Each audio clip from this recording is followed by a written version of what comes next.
মির্চি নিবেদন গল্প gold mine. গল্প গোল্ড মাইন। বাবুজি, তোমাদের জাতের লোক যত ভালোবাসতে পারে এমন আমাদের জাতের লোক নয়। এই সমস্যার মীমাংসা হতো কি করে? বর্মাদের মধ্যে বিবাহের বিশেষ কিছু একটা বাধা ধরার নিয়ম নেই। আপনার পরামর্শই ভালো মশাই। এ জাতকে বিশ্বাস নেই। কি জানি শেষে একটা ফ্যাসাদ বাঁধাবে কিনা।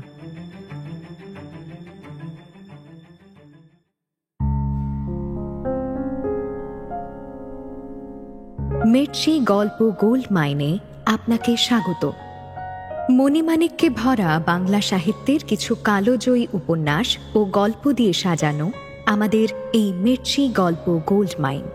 শুনছেন কথাশিল্পী শরৎচন্দ্র চট্টোপাধ্যায়ের ক্লাসিক উপন্যাস শ্রীকান্ত। অনেক চেষ্টা চরিত্র করে অবশেষে শ্রীকান্ত একটা চাকরি পেল বর্মা মুলুকে। খুশির খবরটা অভয়াকে দিতে গিয়ে শ্রীকান্ত পেল আর একটা খবর। রোহিণী দাদা ঘর থেকে বেরিয়ে যেতেই তার হাতে একখানা চিঠি ধরিয়ে দিল অভয়া। চিঠি খুলে শ্রীকান্ত দেখল রেলের বড় সাহেব দুঃখের সঙ্গে জানিয়েছেন যে অভয়ার স্বামী প্রায় 2 বছর আগে কি একটা গুরুতর অপরাধে কোম্পানির চাকরি থেকে অব্যাহতি পেয়ে কোথায় গিয়েছে তারা জানে না।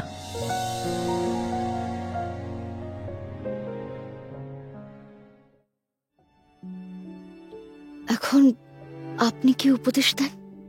আমি কি উপদেশ দেব? না, সে হবে না। এই অবস্থায় আপনাকেই কর্তব্য স্থির করে দিতে হবে। এই চিঠি পাওয়া অবধি আমি আপনার আশাতেই পথ চেয়ে আছি। মনে মনে ভাবলাম, এ বেশ কথা। আমার পরামর্শ নিয়ে বার হয়েছিলে কিনা, তাই আমার উপদেশের জন্য পথ চেয়ে আছো। অনেকক্ষণ চুপ করে থেকে জিজ্ঞাসা করলাম, বাড়ি ফিরে যাওয়ার সম্বন্ধে আপনার মত কি? কিছুই না। আপনি যদি বলেন তাহলে যেতে পারি, কিন্তু আমার তো সেখানে কেউ নেই। রোহিণীবাবু কি বলেন? তিনি বলেন তিনি ফিরবেন না, অন্তত 10 বছর মুখ হবেন না। এই উত্তরের পরে আবার বহুক্ষণ মৌন থেকে বললাম, তিনি কি বরাবর আপনার ভার নিতে পারবেন? পরের মনের কথা কি করে জানবো বলুন? তাছাড়া তিনি নিজেই বা জানবেন কি করে? ও, একটা কথা, আমার জন্য তিনি এক বিন্দুও দায়ী নন। দোষ বলুন ভুল বলুন সমস্তই একা আমার। এই সময় আমার ভাড়ার গাড়ির গাড়োয়ান বাইরে থেকে চিৎকার করল, বাবু, আর কত দেরি হবে? আমি যেন বেঁচে গেলাম। এই অবস্থা সংকটের ভিতর থেকে সহসা পরিত্রাণের কোনো উপায় খুঁজে পাচ্ছিলাম না। অভয়া যে যথার্থই অকুল পাথারে পড়ে হাবুডুবু খাচ্ছে, আমার মন তা বিশ্বাস করতে চাইছিল না সত্যি। কিন্তু নারীর এত রকমের উল্টো পাল্টা ব্যবস্থা আমি দেখেছি যে বাইরে থেকে এই দুটো চোখের দৃষ্টিকে বিশ্বাস করা কতখানি কঠিন তাও নিঃসংশয়ে বুঝেছিলাম। গাড়োয়ান আবার ডাক দেওয়ায় আর আমি মুহূর্ত দেরি না করে উঠে দাঁড়িয়ে বললাম, আমি শীঘ্রই আরেকদিন আসব। বলেই দ্রুত পদে বাইরে চলে গেলাম। অভয়া কোনো কথা বলল না, নিশ্চল মূর্তির মতো মাটির দিকে চেয়ে বসে রইল। গাড়িতে উঠে বসতেই গাড়ি ছেড়ে দিল, কিন্তু 10 হাত না যেতেই মনে পড়ল ছড়িটা ভুলে এসেছি। তাড়াতাড়ি গাড়ি থামিয়ে ফিরে বাড়ি ঢুকতেই চোখে পড়ল ঠিক দরজার সামনে অভয়া উপুড় হয়ে পড়ে তীর বেঁধা পশুর মতো এক অব্যক্ত যন্ত্রণায় আছাড় খেয়ে পড়ে রয়েছে, যেন এক্ষুনি তার প্রাণটুকু বেরিয়ে যাবে। কি বলেছে তাকে সান্ত্বনা দেব, আমার বুদ্ধির অতীত। শুধু বজ্রাহতের মতো চুপ করে কিছুক্ষণ দাঁড়িয়ে থেকে যেমন এসেছিলাম আবার তেমনি নীরবে ফিরে গেলাম। অভয়া যেমন কাঁদছিল তেমনই কাঁদতেই লাগলো। একবার জানতেও পারল না তার এই অপরিসীম বেদনার একজন নির্বাক সাক্ষী এ জগতে বেঁচে রইল। রাজলক্ষ্মীর অনুরোধ আমি ভুলিনি। পাটনায় একখানা চিঠি পাঠাবার কথা এসে অবধি আমার মনে ছিল। কিন্তু একে তো সংসারে যত শক্ত কাজ আছে, চিঠি লেখাকে আমি কারো চেয়ে কম মনে করি না। তারপরে লিখবই বা কি? আজ কিন্তু অভয়ার কান্না আমার বুকের মধ্যে এমনই ভারী হয়ে উঠল যে তার কিছুটা বাইরে করে না দিলে যেন বাঁচি না, এমনই মনে হতে লাগলো। তাই বাসায় পৌঁছেই কাগজ কলম জোগাড় করে বাইজিকে পত্র লিখতে বসে গেলাম। আর সে ছাড়া আমার দুঃখের অংশ নেবার লোক ছিলই বা কে? ঘণ্টা 2-3 পরে সাহিত্য চর্চা সাঙ্গ করে যখন কলম রাখলাম, তখন রাত 12টা বেজে গেছে। কিন্তু পাছে সকালবেলায় দিনের আলোতে এ চিঠি পাঠাতে লজ্জা করে, তাই মেজাজ গরম থাকতে থাকতেই তা সেই রাতেই ডাকবাক্সে ফেলে দিয়ে এলাম। একজন ভদ্র নারীর নিদারুণ বেদনার গোপন ইতিহাস আর একজন রমণীর কাছে প্রকাশ করা কর্তব্য কিনা, এ সন্দেহ আমার ছিল। কিন্তু অভয়ার এই পরম এবং চরম সংকটের কালে যে রাজলক্ষ্মী একদিন পিয়ারি বাইজিরও মর্মান্তিক তৃষ্ণা দমন করেছে, সে কি হিতোপদেশ দেয় তা জানবার আকাঙ্ক্ষা আমাকে একেবারে অতিষ্ঠ করে তুলল। কিন্তু আশ্চর্য এই যে প্রশ্নটা উল্টো দিক দিয়েও একবারও ভাবলাম না। অভয়ার স্বামীর খোঁজ না পাওয়ায় সমস্যাই বারবার মনে উঠেছে, কিন্তু তার খোঁজ পাওয়া গেলেও যে সমস্যা আরও জটিল হয়ে উঠতে পারে, এই চিন্তা একটি বারেও মনে হলো না। আর এ গোলযোগ আবিষ্কার করবার ভারটা যে বিধাতা আমার ওপরেই নির্দেশ করে রেখেছিলেন, তাই বাকে ভেবেছিল। দিন 4-5 পরে আমার একজন বর্মা কিরানি টেবিলের ওপর একটা ফাইল রেখে গেল। ওপরে নীল পেন্সিলে বড় সাহেবের মন্তব্য। তিনি কেসটা আমাকে নিজেই নিষ্পত্তি করতে হুকুম দিয়েছেন। ব্যাপারটা আগা গোড়া পড়ে মিনিট কয়েক স্তম্ভিত হয়ে বসে রইলাম। ঘটনাটি সংক্ষেপে এই: বর্মার প্রোম শহর রেঙ্গুন ছাড়া আর এক বিখ্যাত শহর। আমাদের প্রোম অফিসের একজন কেরানিকে সেখানকার সাহেব ম্যানেজার কাঠ চুরির অভিযোগে সাসপেন্ড করে রিপোর্ট করেছেন। কেরানির নাম দেখেই বুঝলাম ইনি আমাদের অভয়ার স্বামী। এরও 4-5 পাতা জোড়া কৈফিয়ত ছিল। বর্মা রেলওয়ে থেকে যে কোন গুরুতর অপরাধে চাকরি গিয়েছিল তাও এই সঙ্গে অনুমান করতে দেরি হলো না। খানিক পরেই আমার সেই কেরানিটি এসে জানালো, এক ভদ্রলোক আপনার সঙ্গে দেখা করতে চায়। এর জন্য আমি প্রস্তুত হয়েই ছিলাম। নিশ্চয় জানতাম প্রোম থেকে তিনি কেসের তদবির করতে নিজে আসবেন। সুতরাং কয়েক মিনিট পরেই ভদ্রলোক সশরীরে এসে যখন দেখা দিলেন, তখন অনায়াসে চিনলাম ইনি অভয়ার স্বামী। লোকটার প্রতি চাওয়া মাত্রই সর্বাঙ্গ ঘৃণায় যেন কাঁটা হয়ে উঠল। পরনে হ্যাট কোট, কিন্তু যেমন পুরনো তেমনি নোংরা। সমস্ত কালো মুখখানা শক্ত গোঁফদাড়িতে ভর্তি। নিচের ঠোঁটটা বোধহয় 1.5 ইঞ্চি পুরু। তার ওপর এত পান খেয়েছে যে পানের রস 2 কষে যেন জমাট বেঁধে আছে। কথা বললে ভয় করে, পাছে বা ছিটকে গায়ে পড়ে। পতি নারীর দেবতা, তার ইহকাল পরকাল সবই জানি। কিন্তু এই মূর্তিমান ইতরটার পাশে অভয়াকে কল্পনা করতে আমার দেহ মন সংকুচিত হয়ে গেল। অভয়া আর যাই হোক, সে সুশ্রী এবং সে মার্জিত রুচি ভদ্রমহিলা।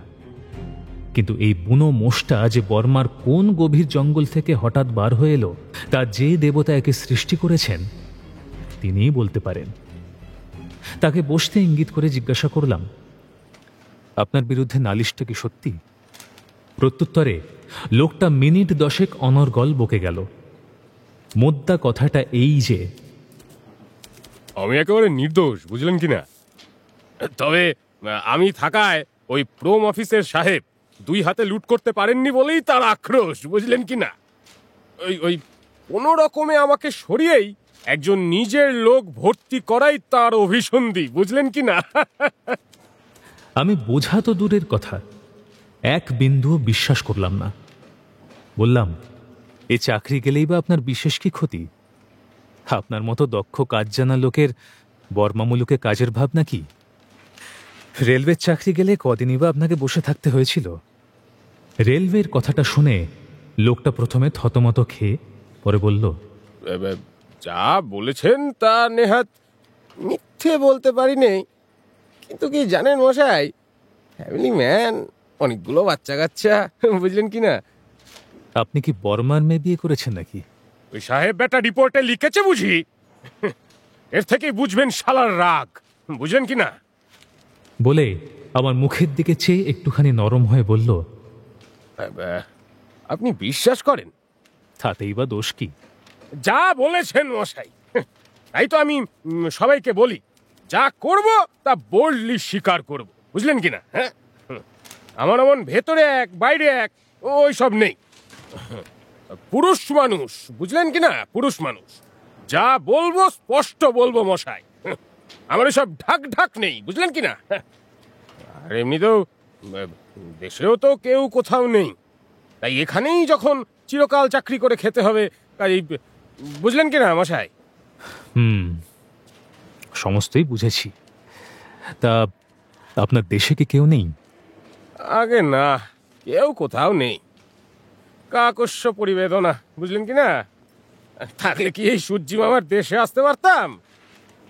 মশাই, বললে বিশ্বাস করবেন না, আমি কিন্তু যে সে ঘরের ছেলে নই, বুঝলেন। আমরাও একটা জমিদার, বুঝলেন কি না। এখনো আমার দেশের বাড়িটার দিকে চাইলে আপনার চোখ ঠিকরে যাবে। কিন্তু ওই অল্প বয়সী সব মরে হেজে গেল, বললাম দুর্ভাগ্যে বিষয় আশয় ঘর বাড়ি কার জন্য, বুঝলেন কি না। তাই ওই সমস্ত জ্ঞাতি গোষ্ঠীদের বিলিয়ে দিয়ে বড়মায় চলে এলাম। বেশ, আপনি অভয়াকে চেনেন? লোকটা চমকে উঠল, তারপর ক্ষণকাল মৌন থেকে বলল, আপনি তাকে জানলেন কি করে? এমন তো হতে পারে সে আপনার খোঁজ নিয়ে খাওয়া পড়ার জন্য এই অফিসে দরখাস্ত করেছে। ও তাই বলুন। তা স্বীকার করছি, এক সময় সে আমার স্ত্রী ছিল বটে, বুঝলেন কিনা। আর এখন? আর কেউ নয়, কেউ নয়, বুঝলেন কিনা। তাকে ত্যাগ করে এসেছি। তার অপরাধ কি জানেন? ফ্যামিলি সিক্রেট বলা উচিত নয়, বুঝলেন কিনা। আপনি যখন আমার আত্মীয়ের শামিল, তখন আর বলতে লজ্জা নেই। আসলে সে একটা নষ্ট স্ত্রীলোক, তাই তো মনের ঘেন্নায় দেশ ত্যাগী হলাম, বুঝলেন কিনা। নইলে সাত করে কি কেউ কখনো এমন দেশ পা দিয়ে মারায়? আপনি বলুন না, এ কি সোজা মনের ঘেন্না? জবাব দেব কি? লজ্জায় আমার মাথা হেঁট হয়ে গেল। গোড়া থেকেই এই ঘোর মিথ্যেবাদীটার একটা কথাও আমি বিশ্বাস করিনি, কিন্তু এখন নিঃসংশয় বুঝলাম এ যেমন নীচ তেমনই নিষ্ঠুর। অভয়ার আমি কিছুই জানি না, কিন্তু তবুও শপথ করে বলতে পারি, যে অপবাদ স্বামী হয়ে এই পাষণ্ড নিঃসংকোচে দিল, পর হয়েও আমি তা উচ্চারণও করতে পারি না। কিছুক্ষণ পরে মুখ তুলে বললাম, তার এই অপরাধের কথা আপনি আসবার সময় তো বলে আসেননি। এখানে এসেও কিছুদিন যখন চিঠিপত্র এবং টাকা কড়ি পাঠিয়েছিলেন, তখনও তো লিখে জানাননি। মহাপাপিষ্ঠ লোকটি স্বচ্ছন্দে তার বিরাট মোটা ঠোঁট দুটি হাসিতে বিস্ফারিত করে বলল, এই নিন কথা। জানেন তো মশাই, আমরা হলাম গিয়ে ভদ্রলোক, শুধু চুপি চুপি সহ্য করতেই অভ্যস্ত। ওই ছোট লোকের মতো নিজের স্ত্রীর কলঙ্ক তো আর ঢাক পিটিয়ে প্রচার করতে পারি নে, বুঝলেন কি না। আগে সেসব দুঃখের কথা ছেড়ে দিন মশাই, এইসব মেয়ে মানুষের নাম মুখে আনলেও পাপ হয়, বুঝলেন কি না। তাহলে কেসটা তো আপনি ডিসপোজ করবেন। যাক, বাঁচা গেল। কিন্তু তাও বলে রাখছি, সাহেব বেটাকে অমনি অমনি ছাড়া হবে না, বুঝলেন কি না। বেশ এমন একটু দিয়ে দিতে হবে বাছাদন, যাতে আর কখনো আমার পেছনে না লাগেন। আমারও মুরব্বির জোর আছে, এটা যেন তিনি মনে মনে বোঝেন, বুঝলেন কি না। আচ্ছা আমি বলি, হারামজাদাকে হেড অফিসে টেনে আনা যায় না? না। আমার মুখে না শুনেও লোকটা হাসির ছটায় ফাইলটা একটুখানি সামনে ঠেলে দিয়ে বলল, নিন, তামাশা রাখুন, বুঝলেন। হ্যাঁ, বড় সাহেব একেবারে আপনার মুঠোর মধ্যে, সে খবর কি আমি না নিয়ে এসেছি ভাবেন? মরুগে, আর একবার আমার সঙ্গে লেগে যেন তিনি দেখেন, বুঝলেন কি না? আচ্ছা, বড় সাহেবের অর্ডারটা আজই বার করে আমার হাতে দিতে পারা যায় না? হ্যাঁ, 9টার গাড়িতেই চলে যেতুম। না মানে রাত্রিটা কষ্ট পেতে হতো না, কি বলেন? হঠাৎ জবাব দিতে পারলাম না, কারণ খোসামত জিনিসটা এমনি যে সমস্ত দুরভিসন্ধি জেনে বুঝেও ক্ষুণ্ণ করতে ক্লেশ হয়। উল্টো কথাটা মুখের ওপর শুনিয়ে দিতে বাধো বাধো করতে লাগলো, কিন্তু সে বাধা মানলাম না। নিজেকে শক্ত করেই বলে ফেললাম, বড় সাহেবের হুকুম হাতে নিয়ে আপনার লাভ নেই, আপনি আর কোথাও চাকরির চেষ্টা দেখবেন। এক মুহূর্তে লোকটা যেন কাঠ হয়ে গেল। খানিক পরে বলল, তার মানে? তার মানে আপনাকে ডিসমিস করবার নোটিশই আমি দেব। আমার দ্বারা আপনার কোনো সুবিধা হবে না। সে উঠে দাঁড়িয়েছিল, বসে পড়ল। তার দু চোখ ছলছল করতে লাগলো, হাত জোড় করে বলল, বাঙালি হয়ে বাঙালিকে মারবেন না বাবু। ছেলেপুলে নিয়ে আমি একেবারে মারা যাব, বুঝলেন কি না? সে দেখবার ভার আমার উপরে নেই। তাছাড়া আপনাকে আমি জানি না, আপনার সাহেবের বিরুদ্ধে আমি যেতে পারবো না। লোকটা এক দৃষ্টে আমার মুখের দিকে চেয়ে থেকে বোধহয় বুঝল কথাগুলো পরিহাস নয়। আরো খানিকক্ষণ চুপ করে রইল। তারপরেই হঠাৎ হাউমাউ করে কেঁদে উঠল। কেরানি, দারোয়ান, পিয়ন যে যেখানে ছিল এই অভাবনীয় ব্যাপারে অবাক হয়ে গেল। আমি নিজেও কেমন যেন লজ্জিত হয়ে পড়লাম। তাকে থামতে বলে বললাম, অভয়া আপনার জন্যই বর্মায় এসেছে। দুশ্চরিত্রা স্ত্রীকে আমি অবশ্য নিতে বলছি না।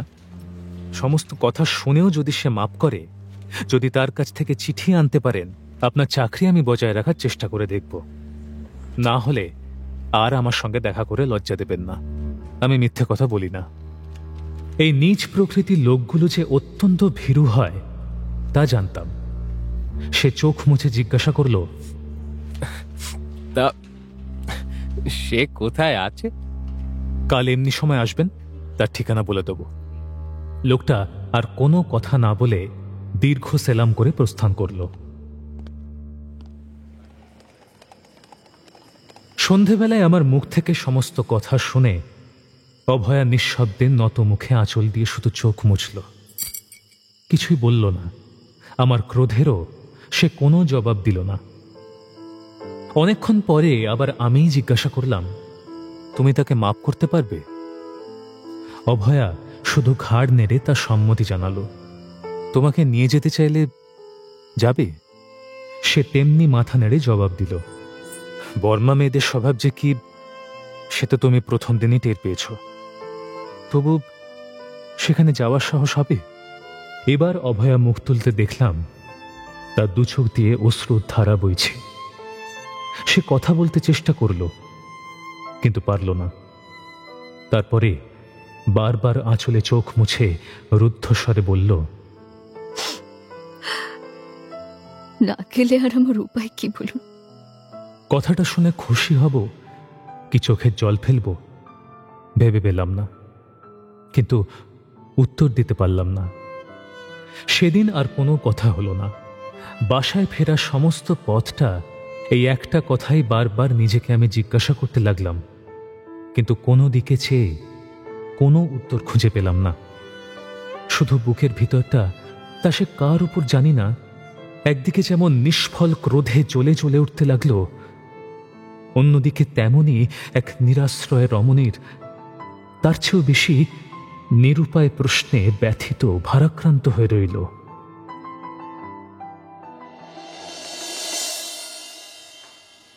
পরদিন অভয়ার ঠিকানার জন্য যখন লোকটা সামনে এসে দাঁড়ালো, তখন ঘৃণায় তার দিকে আমি চাইতে অবধি পারলাম না। আমার মনের ভাব বুঝে আজ সে বেশি কথা না বলে শুধু ঠিকানা লিখে নিয়েই বিনীতভাবে প্রস্থান করল। কিন্তু তার পরের দিন আবার যখন সাক্ষাৎ করতে এলো, তখন তার চোখ মুখের ভাব সম্পূর্ণ বদলে গেছে। নমস্কার করে অভয়ার একচ্ছত্র লেখা আমার টেবিলের ওপর রেখে দিয়ে বলল, আপনি যে আমার কি উপকার করলেন তা অবশ্য মুখে বলে কি হবে বলুন। যতদিন বাঁচবো আপনার গোলাম হয়ে থাকবো। বুঝলেন কি না? আমি অভয়ার লেখাটার প্রতি দৃষ্টি রেখে বললাম, আপনি কাজ করুন গে, বড় সাহেব এবার মাফ করেছেন। এই বড় সাহেবের ভাবনা আর আমি ভাবিনি, বুঝলেন কি না? শুধু আপনি ক্ষমা করলেই আমি বর্তে যাই। আপনার শ্রীচরণে আমি বহু অপরাধ করেছি, বুঝলেন কি না? এই বলে আবার সে বলতে শুরু করে দিল, তেমনি নির্জলা মিথ্যা এবং চাটুবাক্য, এবং মাঝে মাঝে রুমাল দিয়ে চোখ মুছতেও লাগলো। অত কথা শোনবার ধৈর্য কারো থাকে না। শুধু তার মোট বক্তব্যটা এই যে, আসলে আমার স্ত্রীর নামে আমি যে অপবাদ দিয়েছিলাম, বুঝলেন কি না, তা একেবারেই মিথ্যে। আমি কেবল লজ্জার দায়ই দিয়েছিলাম, না হলে এমন সতীলক্ষ্মী কি আর আছে, বুঝলেন কি না? মনে মনে অভয়াকে আমি চিরকালই প্রাণের চেয়ে বেশি ভালোবাসি, বুঝলেন কি না? তবে এইখানে ওই যে আমার একটা উপসর্গ জুটিয়েছি, তাতে আমার একেবারেই ইচ্ছে ছিল না, বুঝলেন কি না? শুধু শুধু ওই বর্মাদের ভয়ে প্রাণ বাঁচানোর জন্যই যা করার করেছি। কিন্তু আজ রাতেই যখন আমি আমার ঘরের লক্ষ্মীকে ঘরে নিয়ে যাচ্ছি, তখন সে বেটিকে দূর করতে কতক্ষণ, বুঝলেন কি না? আর আর ছেলে পুলে, আহা, বেটাদের যেমন শ্রী ছাদ তেমনি স্বভাব, তারা কি কাজে লাগবে? সময় দুটো খেতে পড়তে দেব, মরলে এক গন্ডুস জলের প্রত্যাশা আছে, তাই, বুঝলেন কি না? চিন্তা নেই, আমি আমি এই সমস্ত একসঙ্গে ঝেঁটিয়ে বিদায় করব, তবে তার নাম। ইত্যাদি ইত্যাদি ইত্যাদি। তার কথা শেষ হলে আমি জিজ্ঞাসা করলাম, অভয়াকে কি আজ রাতেই নিয়ে যাবেন? বিলক্ষণ! যতদিন চোখে দেখিনি ততদিন কোনো রকমে না হয় ছিলাম, বুঝলেন কি না? কিন্তু চোখে দেখে আর কি চোখের আড়াল করতে পারি? একলা এত দূরে এত কষ্ট সয়ে সে যে শুধু আমার জন্যই এসেছে, বুঝলেন কি না? একবার একটু ভেবে দেখুন দেখি ব্যাপারটা। তাকে কি একসঙ্গে রাখবেন? আগে না, এখন ওই প্রোমের পোস্টমাস্টার মশাইয়ের ওখানেই রাখবো, তার স্ত্রীর কাছে বেশ থাকবে, বুঝলেন কি না? কিন্তু শুধু দুদিন, আর না। তার জন্যই একটা বাসা ঠিক করে ঘরের লক্ষ্মীকে ঘরে নিয়ে যাব, বুঝলেন কি না? অভয়ার স্বামী চলে গেল। আমিও আমার দিনের কাজে মন দেবার জন্য সামনের ফাইলটা টেনে নিলাম। নিচেই অভয়ার লেখাটুকু আবার চোখে পড়ল। তারপরে কতবার যে সেই দুছত্র পড়েছি এবং আরও কতবার যে পড়তাম তা বলতে পারি না। পিয়ন বলছিল, বাবুজি, বাবুজি, আপনার বাসায় কি আজ কাগজপত্র কিছু দিয়ে আসতে হবে? চমকে মুখ তুলে দেখলাম কখন সামনের ঘড়িতে 4:30 বেজে গেছে এবং কেরানির দল দিনের কাজ শেষ করে যে যার বাড়ি চলে গেছে। আবার অভয়ার স্বামীর পত্র পেলাম। আগের মতোই সমস্ত চিঠিময় কৃতজ্ঞতা ছড়িয়ে দিয়ে এবার সে যে কি সংকটে পড়েছে তাই সসম্ভ্রমে ও সবিস্তারে নিবেদন করে আমার উপদেশ প্রার্থনা করছে। ব্যাপারটা সংক্ষেপে এই যে, আমার সাধ্যের অতিরিক্ত হওয়া সত্ত্বেও আমি একটা বড় বাড়ি ভাড়া লইয়াছি। তার একদিকে আমার বর্মী স্ত্রী পুত্রকে আনিয়া, অন্যদিকে অভয়াকে আসিবার জন্য রোজ সাধ্য সাধনা করিতেছি, কিন্তু কোনো মতেই তাহাকে রাজি করাইতে পারিতেছি না। সহধর্মিণীর এইরূপ অবাধ্যতায় আমি অতিশয় মর্মপীড়া অনুভব করিতেছি। ইহা শুধুই কলিকালের ফল এবং সত্যযুগে এরূপ ঘটিত না। এই জন্যেই বড় বড় মুনি ঋষিরা লিখিয়া গিয়াছেন, হায় সে আর্য ললনা কই, সেই সীতা সাবিত্রী কোথায়, যে আর্য নারী স্বামীর পদযুগল বক্ষে ধারণ করে হাসিতে হাসিতে চিতায় প্রাণ বিসর্জন করিয়া স্বামী সহ অক্ষয় স্বর্গলাভ করিতেন, তাহারা কোথায়? যে হিন্দু মহিলা হাস্যবদনে তার কুষ্ঠ গলিত স্বামী দেবতাকে স্কন্ধে করিয়া বারাঙ্গনার গৃহে পর্যন্ত লইয়া গিয়াছিল, কোথায় সেই পতিব্রতা রমণী, কোথায় সেই স্বামী ভক্তি? হায় ভারতবর্ষ, তুমি কি একেবারেই অধঃপাতে গিয়াছ? আর কি আমরা সকল চক্ষে দেখিব না? আর কি আমরা ইত্যাদি ইত্যাদি ইত্যাদি। প্রায় দুপাতা জোড়া বিলাপ। কিন্তু অভয়া পতিদেবতাকে এই মনোবেদনা দিয়েই ক্ষান্ত হয়নি। আরও আছে। অভয়ার বর আরও লিখেছে, শুধু যে আমার অর্ধাঙ্গিনী এখনো পরের বাড়িতে বাস করিতেছে তাহাই নয়, আমি আজ পরম বন্ধু পোস্টমাস্টারের কাছে জানিতে পারিয়াছি যে কে একটা রোহিণী আমার স্ত্রীকে পত্র লিখিয়াছে ও টাকা পাঠাইয়াছে। ইহাতে এই হতভাগ্যের কি যে ইজ্জত নষ্ট হইয়াছে তাহা লিখিয়া জানানো অসাধ্য। চিঠিখানা পড়তে পড়তে হাসি সামলাতে না পারলেও রোহিণীর ব্যবহারে রাগ কম হল না। আবার তাকে চিঠি লেখাই বা কেন, টাকা পাঠানোই বা কেন? যে স্বেচ্ছায় স্বামীর ঘর করতে এত দুঃখ স্বীকার করেছে, বুঝে হোক না বুঝে হোক আবার তার মন টলিয়ে দেওয়ার প্রয়োজন কি? আর অভয়াই বা এরকম ব্যবহার আরম্ভ করেছে কিসের জন্য? সে কি চায় তার স্বামী যাকে স্ত্রীর মতো গ্রহণ করেছে, ছেলে মেয়ে হয়েছে, তাদের ত্যাগ করে শুধু তাকে নিয়েই সংসার করে? কেন? বর্মাদের মেয়ে বলে কি সে মেয়ে নয়? তার কি সুখ দুঃখ মান অপমান নেই? ন্যায় অন্যায়ের আইন কি তার জন্য আলাদা করে তৈরি করা হয়েছে? আর তাই যদি, তবে সেখানে তার যাওয়াই বা কেন? সব ঝঞ্ঝাট এখান থেকে স্পষ্ট করে চুকিয়ে দিলেই তো হতো। সেই থেকে আর রোহিণীর সঙ্গে দেখা করতে যায়নি। সে যে অযথা কষ্ট পাচ্ছে তা মনে মনে বুঝেই বোধহয় সেদিকে পা বাড়াতে আমার প্রবৃত্তি হয়নি। আজ ছুটির আগেই গাড়ি ডাকতে পাঠিয়ে উঠি উঠি করছি। এমন সময় অভয়ার চিঠি এসে পড়ল। খুলে দেখলাম আগাগোড়া লেখা রোহিণীর কথাতেই ভরা। আপনি কিন্তু সর্বদাই তার প্রতি নজর রাখবেন। সে যে কত দুঃখী, কত দুর্বল, কত অপটু, কত অসহায়, তা তো আমি জানি। রোহিণীর অসহায়তার কথাই ছত্রে ছত্রে অক্ষরে অক্ষরে এমনই মর্মান্তিক ব্যথায় ফেটে পড়েছে যে অতি বড় সরল চিত্ত লোকও এই আবেদনের তাৎপর্য বুঝতে ভুল করবে বলে মনে হল না।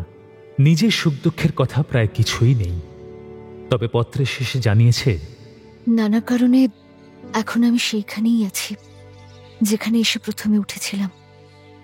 পতি সতীর একমাত্র দেবতা কিনা এ বিষয়ে আমার মতামত মুখ ফুটে বলার দুঃসাহস আমার নেই, তার আবশ্যকতাও দেখি না। কিন্তু সতী ধর্মের একটা অপূর্ব ভাব আছে।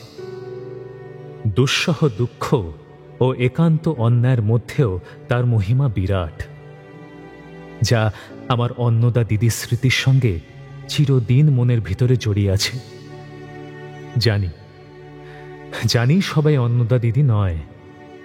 সেই কল্পনাতীত নিষ্ঠুর ধৈর্য বুক পেতে গ্রহণ করবার মতো অত বড় বুকও সব নারীর থাকে না, এবং যা নেই তার জন্য অহরহ শোক প্রকাশ করাও একান্ত কর্তব্য কিনা তাও ভেবে স্থির করে রাখিনি।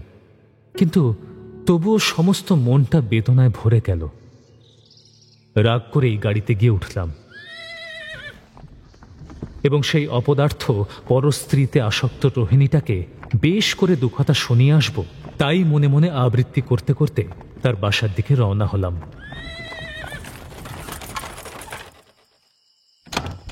গাড়ি থেকে নেমে কপাট ঠেলে যখন তার বাড়িতে প্রবেশ করলাম, তখন সন্ধ্যার দীপ জ্বালানো হয়েছে কি হয়নি, অর্থাৎ দিনের আলো শেষ হয়ে রাতের আধার নেমে আসছে সবে মাত্র। সেটা মহাভাদ্র নয়, ভারাবাদরও নয়, কিন্তু শূন্য মন্দিরের চেহারা যদি কিছু থাকে তো সেই আলো অন্ধকারের মাঝখানে সেদিন যা চোখে পড়ল সে যে এছাড়া আর কি সে তো আজও জানি না। সবকটা ঘরেরই দরজা হাঁ হাঁ করছে, শুধু রান্নাঘরের একটা জানলা দিয়ে ধোঁয়া বাইরে বেরোচ্ছে। ডান দিকে একটু এগিয়ে গিয়ে উঁকি মেরে দেখলাম উনুন জ্বলে প্রায় নিভে এসেছে এবং খানিক দূরে মেঝের ওপর রোহিণী বাটি পেতে একটা বেগুন দুখানা করে চুপ করে বসে আছে। আমার পদশব্দ তার কানে যায়নি, কারণ সেই দোকানের মালিক যিনি, তিনি তখন আর যেখানেই থাকুন বেগুনের ওপরে যে একাগ্র হয়ে ছিলেন না তা নিঃসংশয় বলতে পারি। আরও একটা কথা এমনই নিঃসংশয় বলতে পারি, কিন্তু নিঃশব্দে ফিরে গিয়ে একে একে সেই ঘর দুটোর মধ্যে যখন দাঁড়ালাম, তখন চোখের ওপর স্পষ্ট দেখতে পেলাম সমস্ত সমাজ, সমস্ত ধর্মাধর্ম, সমস্ত পাপ পুণ্যের অতীত একটা উৎকট বেদনা বিধুর কান্নার ঢেউ সমস্ত ঘর ভরে যেন দাঁতে দাঁত চেপে স্থির হয়ে আছে। বাইরে এসে বারান্দার মোড়াটার ওপর বসে পড়লাম। কতক্ষণ পরে বোধহয় আলো জ্বলবার জন্যই রোহিণী বাইরে এসে সভয়ে প্রশ্ন করল, কেউ? আমি শ্রীকান্ত। শ্রীকান্ত বাবু? ওহ। বলে সে দ্রুত পদে কাছে এলো এবং ঘরে ঢুকে আলো জেলে আমাকে ভিতরে এনে বসালো। তারপরে কারো মুখে কথা নেই, দুজনেই চুপচাপ। আমি প্রথমে কথা বললাম, রোহিণীদা, আর কেন এখানে? চলুন আমার সঙ্গে। কেন? এখানে আপনার কষ্ট হচ্ছে তাই। কষ্ট আর কি? তা বটে, কিন্তু এ সকল বিষয় তো আলোচনা করা যায় না। কতই না তিরস্কার করব, কতই না সৎ পরামর্শ দেব, এই ভাবতে ভাবতে এসেছিলাম, সব ভেসে গেল। এত বড় ভালোবাসাকে অপমান করতে পারি, নীতিশাস্ত্রের পুঁথি আমি এত বেশি পড়িনি। কোথায় গেল আমার রাগ? কোথায় গেল আমার বিদ্বেষ? সমস্ত সাধু সংকল্প যে কোথায় মাথা হেঁট করে রইল তার হদিশও পেলাম না। রোহিণী বলল, আমি প্রাইভেট টিউশনিটা ছেড়ে দিয়েছি, তাতে শরীর খারাপ করে। আমার অফিসটাও ভালো নয়, বড় খাটুনি, না হলে আর কষ্ট কি। চুপ করে রইলাম, কারণ এই রোহিণীর মুখেই কিছুদিন আগে ঠিক উল্টো কথা শুনেছিলাম। সে একটু নীরব থেকে পুনরায় বলতে লাগলো, আর এই রাঁধা বাড়া অফিস থেকে ক্লান্ত হয়ে এসে ভারী বিরক্তিকর। কি বলেন শ্রীকান্তবাবু? বলবো আর কি, আগুন নিভে গেলে শুধু জলে যে ইঞ্জিন চলে না, এ তো জানা কথা। তবুও সে এই বাসা ত্যাগ করে অন্যত্র যেতে রাজি হল না। আমার বাসায় পৌঁছতে একটু রাত হলো। ঘরে ঢুকে দেখি এক কোণে বিছানা পেতে কে একজন আগাগোড়া মুড়ি দিয়ে পড়ে আছে। ঝিকে জিজ্ঞাসা করায় বলল, ভদ্রলোক তো, তাই আপনার ঘরে। খাওয়ার পরে এই ভদ্রলোকটির সঙ্গে আলাপ হলো। আমার বাড়ি চট্টগ্রাম জেলায়। বছর 4 পরে নিরুদ্দিষ্ট ছোট ভাইয়ের সন্ধান মিলেছে, তাকে ঘরে ফেরানোর জন্য নিজে এসেছি।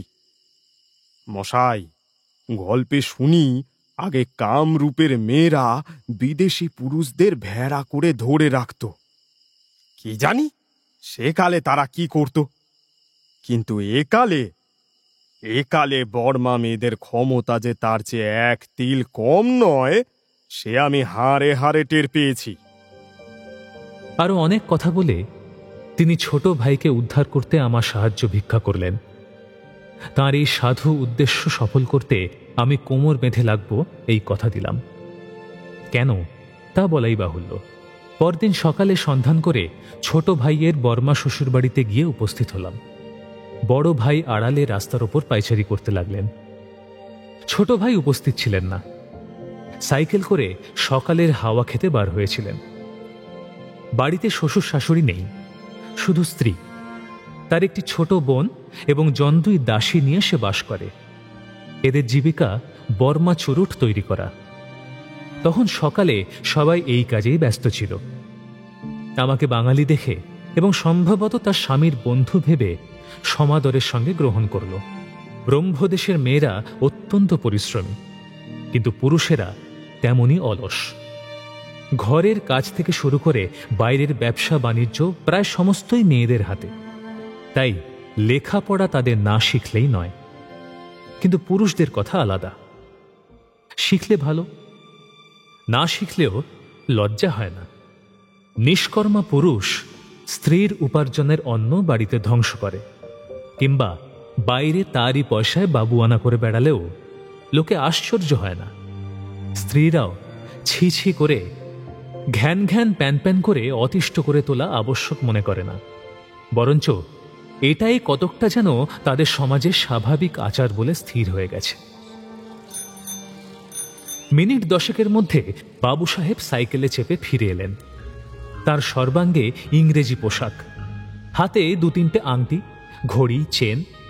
কাজকর্ম কিছুই করতে হয় না, অথচ অবস্থাও দেখলাম বেশ সচ্ছল। তার বর্মা গৃহিণী হাতের কাজ রেখে উঠে দাঁড়িয়ে টুপি এবং ছড়িটা হাত থেকে নিয়ে রেখে দিল। ছোট বোন চুরুট, দেশলাই প্রভৃতি এনে দিল। দাসী চায়ের সরঞ্জাম এবং পানের বাটা এগিয়ে দিল। বাহ, লোকটাকে যে সবাই মিলে একেবারে রাজার হালে রেখেছে। লোকটার নাম আমি ভুলে গিয়েছি, বোধহয় চারু টারু এমনি কি একটা যেন হবে। যাকে বাবু প্রশ্ন করলেন, আপনি কে? আমি আপনার দাদার বন্ধু। হুম, বিশ্বাস করলাম না। আপনি তো কলকাতিয়া, কিন্তু আমার দাদা তো কখনো সেখানে যাননি। বন্ধুত্ব হলো কেমনে? কেমন করে বন্ধুত্ব হলো, কোথায় হলো, কোথায় আছেন ইত্যাদি সংক্ষেপে বিবৃত করে তার আসবার উদ্দেশ্যটাও জানালাম, এবং তিনি যে এই ভাই নামের রত্নটির দেখা পেতে উদ্গ্রীব হয়ে আছেন তাও নিবেদন করলাম। পরদিন সকালেই আমাদের হোটেলে বাবুটির পদধূলি পড়ল, এবং 2 ভাইয়ের বহুক্ষণ কথাবার্তার পরে তিনি বিদায় গ্রহণ করলেন। সেই থেকেই 2 ভাইয়ের কি যে মিল হয়ে গেল। সকাল নেই, সন্ধে নেই, বাবুটির দাদা ডাক দিয়ে যখন তখন এসে উপস্থিত হতে লাগলেন, এবং ফিসফিস মন্ত্রণা, আলাপ আপ্যায়ন, খাওয়া দাওয়ার আর শেষ রইল না। একদিন অপরাহ্নে দাদাকে ও আমাকে চা বিস্কুট ভোজন করবার নিমন্ত্রণ অবধি করে গেলেন। সেদিন তার বর্মা স্ত্রীর সঙ্গে আমার ভালো করে আলাপ হলো। মেয়েটি অতিশয় সরল, বিনয়ী এবং ভদ্র। ভালোবেসে স্বেচ্ছায় একে বিয়ে করেছে, এবং সেই থেকে বোধহয় একদিনের জন্যেও তাকে দুঃখ দেয়নি। 3-4 পরে দাদাটি আমাকে একগাল হেসে কানে কানে জানালেন যে পরশু সকালের জাহাজে আমরা বাড়ি যাচ্ছি। কথাটা শুনেই আমার কেমন একটা ভয় হলো। জিজ্ঞাসা করলাম, আপনার ভাই আবার ফিরে আসবেন তো? হ্যাঁ, আবার রাম রাম বলে একবার জাহাজে চড়তে পারলে হয়। মেয়েটিকে জানিয়েছেন? বাপ রে, তাহলে আর রক্ষে থাকবে না। বেটির যে যেখানে আছে ওই রক্ত বীজের মতো এসে ছেঁকে ধরবে। ফ্রেঞ্চ লিভ মশাই, ফ্রেঞ্চ লিভ। এ আর বুঝলেন না? সে কি, মেয়েটি তো তাহলে ভারী কষ্ট পাবে। শোনো কথা একবার, বর্মা বেটিদের আবার কষ্ট। এ শালার জাতের লোক খেয়ে আঁচায় না। না আছে এটো কাটার বিচার, না আছে জাত জন্ম। বেটিরা ওইসব পচা মাছ, যাকে নেপ্পি বলে, তাই খায়। মশাই নেপ্পি খায়, গন্ধের চোটে ভূত পেটনি পালায়। এ বেটা বেটিদের আবার কষ্ট, একটা যাবে আর একটা পাকড়াবে। ছোট জাত বেটারা। থামুন মশাই, থামুন। আপনার ভাইটিকে যে এই 4 বছর ধরে রাজার হালে খাওয়াচ্ছে, পড়াচ্ছে, আর কিছু না হোক, তারও তো একটা কৃতজ্ঞতা আছে। আমার কথায় দাদার মুখ গম্ভীর হল। একটু চুপ করে থেকে বললেন, আপনি যে অবাক করলেন মশাই। পুরুষ বাচ্চা বিদেশ বিভুঁইয়ে এসে বয়সের দোষে না হয় একটা শখ করে করেই ফেলেছে। কোন মানুষটাই বা না করে বলুন তো? আমার তো আর জানতে বাকি নেই। এর না হয় একটু জানাজানি হয়েই পড়েছে, তাই বলে বুঝি চিরকালটা এমনি করেই বেড়াতে হবে? ভালো হয়ে সংসার ধর্ম করে 5 জনের 1 জন হতে হবে না মশাই? এ বা কি? কাঁচা বয়সে কত লোক হোটেলে ঢুকে যে মুরগি অবধি খেয়ে আসে। বয়স পাকলে কি আর তাই করে? না করলে চলে? আপনি বিচার করুন। না না, কথাটা সত্যি বলছি না মিথ্যে বলছি? সত্যি এ বিচার করবার মতো বুদ্ধি আমাকে ভগবান দেননি। সুতরাং চুপ করে রইলাম। অফিসের বেলা হয়ে যাচ্ছিল। স্নানাহার করে অফিসে বেরিয়ে গেলাম। কিন্তু অফিস থেকে ফিরলে তিনি সহসা বলে উঠলেন, ভেবে দেখলাম আপনার পরামর্শই ভালো মশাই। এ জাতকে বিশ্বাস নেই, কি জানি শেষে একটা ফ্যাঁসাদ বাঁধাবে কিনা। বলে যাওয়াই ভালো। এ বেটিরা আর পারে না কি, না আছে লজ্জা সরম, না আছে একটা ধর্মজ্ঞান। জানোয়ার বললেই তো চলে। হ্যাঁ, সেই ভালো। কিন্তু কথাটা বিশ্বাস করতে পারলাম না। কেমন যেন মনে হতে লাগলো ভিতরে কি একটা ষড়যন্ত্র আছে। ষড়যন্ত্র সত্যিই ছিল, কিন্তু সে যে এত নীচ, এত নিষ্ঠুর, তা চোখে না দেখলে কেউ কল্পনা করতে পারে বলেও ভাবতে পারি না। চট্টগ্রামের জাহাজ রবিবারে ছাড়ে, অফিস বন্ধ। সকালবেলাটায় করি বা কি, তাই তাকে সি অফ করতে জাহাজ ঘাটে গিয়ে উপস্থিত হলাম। জাহাজ তখন জেটিতে ভিড়েছে। যারা যাবে এবং যারা যাবে না, এই দুই শ্রেণীর লোকেরই ছোটাছুটি হাঁকাহাঁকিতে কে বা কার কথা শোনে, এমনই ব্যাপার। এদিকে ওদিকে চাইতেই সেই বর্মা মেয়েটির দিকে চোখ পড়ল। একধারে সে ছোট বোনটির হাত ধরে দাঁড়িয়ে আছে। সারা রাতের কান্নায় তার চোখ দুটি ঠিক জবা ফুলের মতো রাঙা। ছোটবাবু মহাব্যস্ত। তার দুচাকার গাড়ি নিয়ে, তোরঙ্গ বিছানা নিয়ে, আরও কত কি যে লটবহর নিয়ে কুলিদের সঙ্গে দৌড়ঝাঁপ করে ফিরছেন, তার মুহূর্ত অবসর নেই। ক্রমে সমস্ত জিনিসপত্র জাহাজে উঠল। যাত্রীরা সব ঠেলাঠেলি করে গিয়ে ওপরে উঠল। অযাত্রীরা নেমে এলো। সামনের দিকে নোঙর তোলা চলতে লাগলো। এইবার ছোটবাবু তার দ্রব্য সম্ভারের হেফাজত করে, জায়গা ঠিক করে, তার বর্মা স্ত্রীর কাছে বিদায়ের ছলে সংসারের নিষ্ঠুরতম এক অঙ্কের অভিনয় করতে জাহাজ থেকে নেমে এলেন। দ্বিতীয় শ্রেণীর যাত্রী, সে অধিকার তার ছিল। আমি অনেক সময় ভাবি, এর কি প্রয়োজন ছিল? কেন মানুষ গায়ে পড়ে নিজের মানব আত্মাকে এমন করে অপমানিত করে? সে মন্ত্র পড়া স্ত্রী নাইবা হল, কিন্তু সে তো নারী, সে তো কন্যা, বোন, জননীর জাতি। তারই আশ্রয়ে সে তো এই এতগুলো বছর স্বামীর সমস্ত অধিকার নিয়ে বাস করেছে। তারই বিশ্বস্ত হৃদয়ের সমস্ত মাধুর্য, সমস্ত অমৃত সে তো সমস্ত কায়ে মনে তাকেই নিবেদন করে দিয়েছিল। তবে কিসের লোভে সে এই অগণিত লোকের চোখে তাকেই এত বড় নির্দয়, বিদ্রূপ ও হাসির পাত্রী করে ফেলে গেল? লোকটা এক হাতে রুমাল দিয়ে নিজের দুচোখ ঢেকে এবং অন্য হাতে তার বর্মা স্ত্রীর গলা ধরে কান্নার সুরে কী সব বলছে, এবং মেয়েটি আঁচলে মুখ থেকে উচ্ছ্বসিত হয়ে কাঁদছে। আশেপাশে অনেকগুলি বাঙালি ছিল। তারা কেউ মুখ ফিরিয়ে হাসছে, কেউ বা মুখে কাপড় গুঁজে হাসি চাপবার চেষ্টা করছে। আমি একটু দূরে ছিলাম বলে প্রথমটা কথাগুলো বুঝতে পারিনি, কিন্তু কাছে আসতেই সকল কথা স্পষ্ট শুনতে পেলাম। লোকটা কান্না ভেজা গলায় বর্মা ভাষায় এবং বাংলা ইতর ভাষায় মিশিয়ে বিলাপ করছে। বাংলাটা মার্জিত করে লিখলে এইরূপ শোনায়। 1 মাস পরে রংপুর থেকে তামাক কিনে যে আসবো তা আমি জানি। ওরে আমার রতনমণি, তোকে এই কলা দেখিয়ে চললাম রে, কাঁচ কলা দেখিয়ে চললাম। এগুলি শুধু আমাদের মতো কয়েকজন অপরিচিত বাঙালি দর্শকদের আমোদ দেওয়ার জন্যই। কিন্তু মেয়েটি তো বাংলা বোঝে না। শুধু কান্নার সুরেই তার যেন বুক ফেটে যাচ্ছে, এবং কোনো মতে সে হাত তুলে তার চোখ মুছিয়ে সান্ত্বনা দেবার চেষ্টা করছে। লোকটা টেনে টেনে ফুঁপিয়ে ফুঁপিয়ে বলতে লাগলো, মোটে 500 টাকার তামাক কিনতে দিলি, আর যে তোর কিছু নেই, পেট ভরল না। অমনি তোর বাড়িটাও বিক্রি করিয়ে নিয়ে ঘরের ছেলে ঘরে যেতে পারতাম, তবে তো বুঝতাম একটা দাও মারা গেল।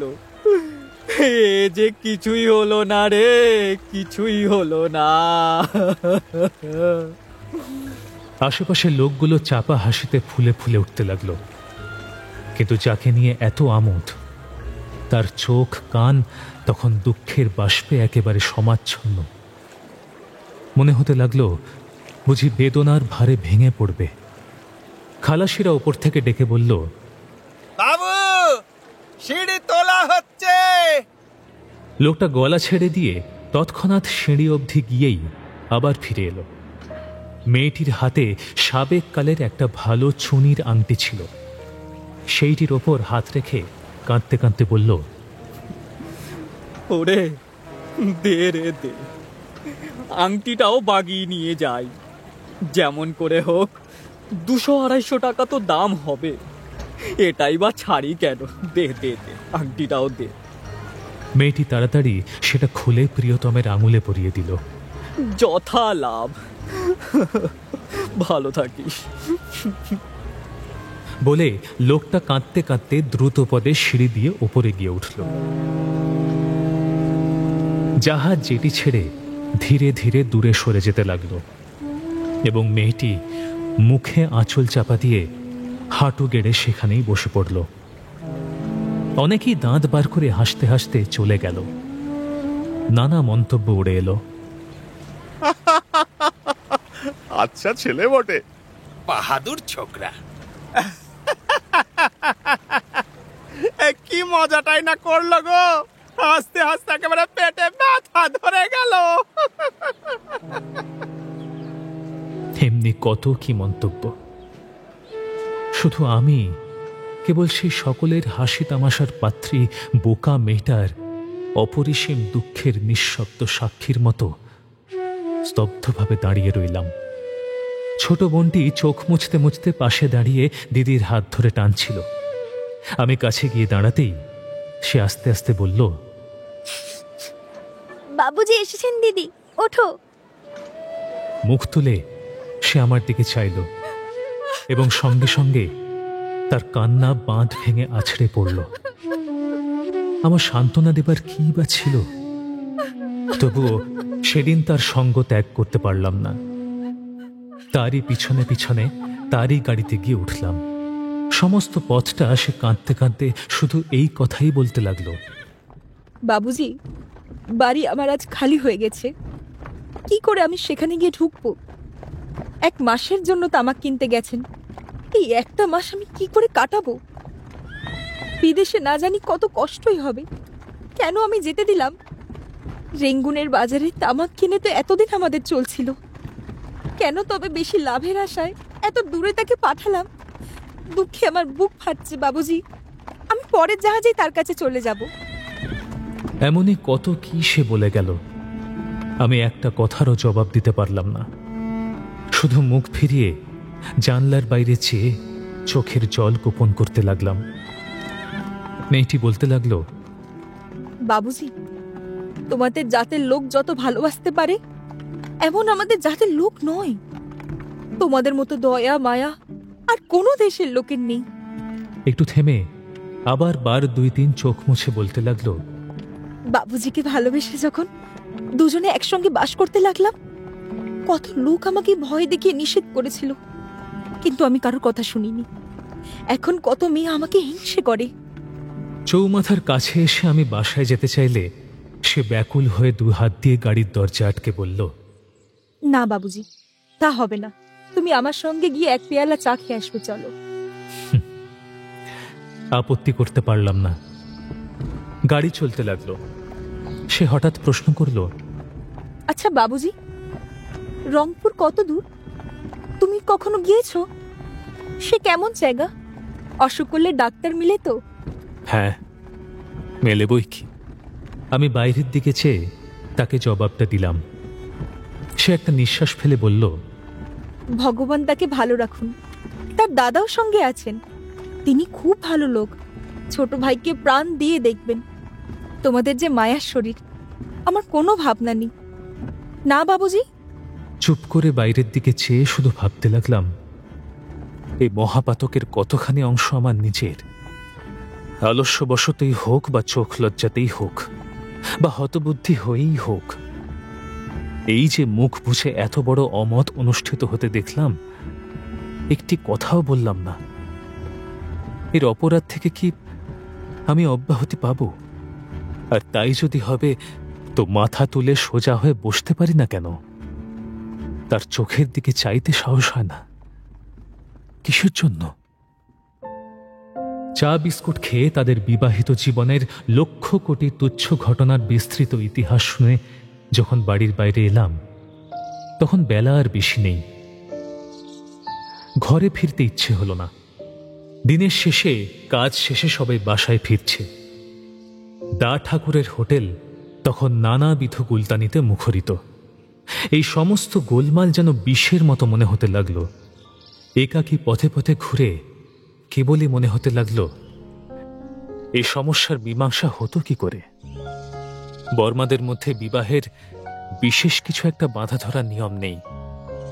বিবাহের ভদ্র অনুষ্ঠানও আছে, আবার স্বামী স্ত্রীর মতো যে কোনো নরনারী 3 দিন একত্রে বাস করে 3 দিন এক পাত্র থেকে ভোজন করলেও সেও বিবাহ। সমাজ তাদের অস্বীকার করে না। সে হিসাবে মেয়েটিকে কোনো মতেই ছোট করে দেখা যায় না। আবার বাবুটির দিক দিয়ে হিন্দু আইন কানুনে এটা কিছুই নয়। এই স্ত্রী নিয়ে সে দেশে গিয়ে বাস করতে পারে না।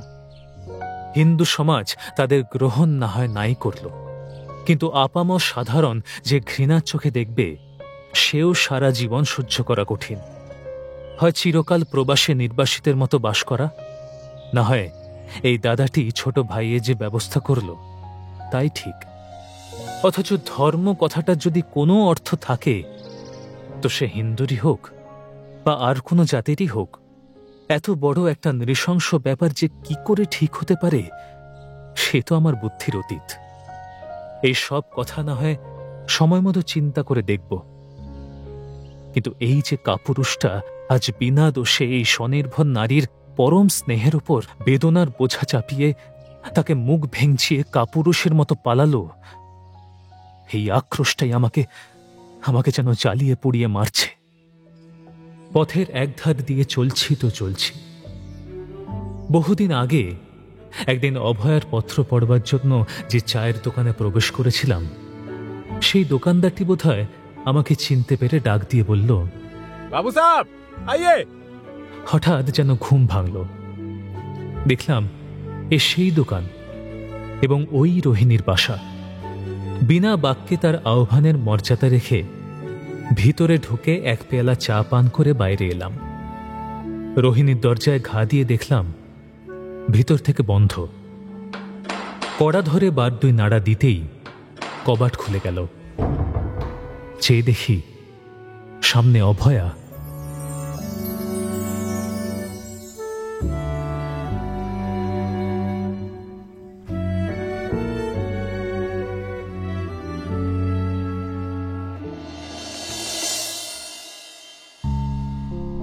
শুনলেন শরৎচন্দ্র চট্টোপাধ্যায়ের শ্রীকান্ত। আজ শুনলেন পর্ব 10। উপস্থাপনায় শিবাশিস বন্দ্যোপাধ্যায়, নাট্যরূপ অর্পিতা চট্টোপাধ্যায়, পর্ব পরিচালনায় দেবলীনা আচার্য, বিশেষ তত্ত্বাবধানে সৌভিক গুহ সরকার, সৃজনশীল পরিচালনায় ইন্দ্রাণী চক্রবর্তী, প্রযোজনায় ভিজুয়াল অডিও। শ্রীকান্ত প্রসূন দাস, অভয়া অধ্যায় সাহা, অভয়ার বর সৌমিক মৈত্র, রোহিণী সায়ন্তন ঘোষ, ভদ্রলোক ভিকি দাস, বর্মার মেয়ে সুইটি সোনার এবং অন্যান্য শিল্পীরা।